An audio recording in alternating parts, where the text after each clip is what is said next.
دریدانکا کاریگر و پرتلسوزی دا کچکا بچیک بریارک آمازن دا دبیتا جه سرنجا هر لایکی.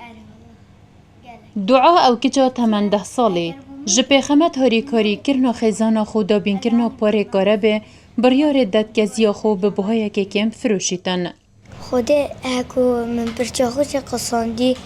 یعنی از گلک عاجز بوم بس ما هچب کم ما خبارک نبوش ناف مالی دا همه چون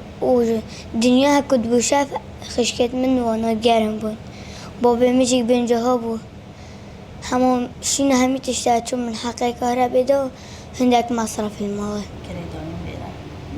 خانه مجی گلکی به سر زره اسکیجی سحکی دیکا دعای بدلکی تجی خمو چوین پری روندگد بیجیتن لدم چوی جوانکاریه که جبو هنده پرچا خوب فروشم دا بشین پاره کاره بی بدم جبر کو جبر ندانا پاره کاره بی کاره با مهاد بو برین خدا نا جوانکاریه گوتمن پرچا تیا صوتیا بکر فروتنه ناهتن لوی دمی دعای بچیک بو بر پرسیاریت یا خو هل گرد و بریاردا گزیا خوب فروشید. خود اسنه چم دا پرچای فروشم چم دا پرچای خوب فروشم راستی بس خدا نصارو نگودم پرچای تای صوتی منوید اینو اوی گودم من پاداشینا تا همو از ده پرچای خوبرم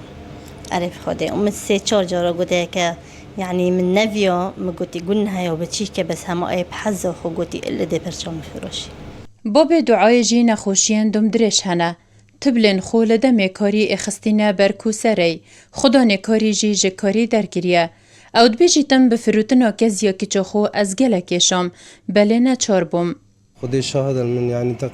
از كد ما بين حفظ عردي طبقات عردي وقت من ديتي قال كراجري بوجه خدي وكيله براسي بدلي مو بدلي من ابو بس امنا شاربون يعني ام في وضعيته في ظروفي ده جبرکو دعاو خیزانا و کری دارن تا که هیویاوان هبونا جورکا آرامه به بهادرین تشل دف که چان که زین وانه لی دعای 10 سالی بنا چاری و ببر پرسیاتی دا که بشه تاریکاری خیزانا خوب بکتن که زین خود بریتو تفرشید و بهای کاره بپید دا که بشه تان روناهی بینیت دناف مالده پیمان برواری وار میدیا دهوک